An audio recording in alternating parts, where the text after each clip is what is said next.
எல்லோருக்கும் வணக்கம்.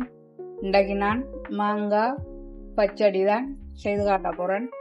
அதுக்கு நான் சட்டியில் கொஞ்சம் எண்ணெய் விட்டு சூடாக்கி போட்டு அதுக்கு பெருஞ்சீரகம், கடுகு, செத்தல் மிளகாய் போட்டு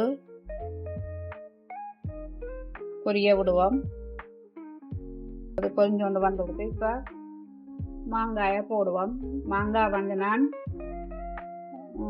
தோல் ஊற்றி போட்டு கேரட் உறைஞ்சி வச்சிருக்கிறேன். இப்போ இதை சாதுவாக வதக்குவோம்.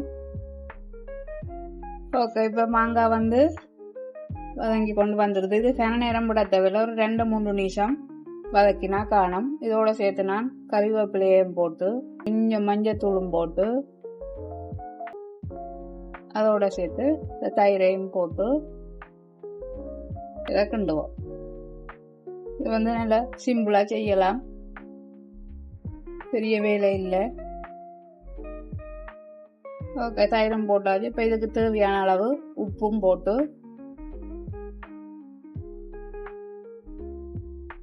கிண்டி விட்டுட்டு இப்போ நீங்கள் இதுக்கு உப்பு காணுமோண்டு பார்த்து இது என்ன சொல்கிறது, உப்பு, இந்த செத்தல், இந்த உரைப்பு, தயிர், மாங்காய், இந்த புளிப்பு எல்லாம் சேர்ந்து ஒரு சுவையாக இருக்கும்.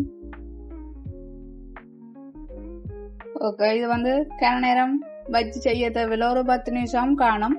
ஓகே, இது இப்போ ரெடியாக எடுத்து நீங்கள் உப்பு காணுமோண்டு பார்த்து இறக்குங்கோ. இப்போ நான் ஒரு கப்புக்குள்ள போடுவோம். ஓகே, பாருங்கோ, சிம்பிளாக செய்தாச்சுது மாங்காய் பச்சடி.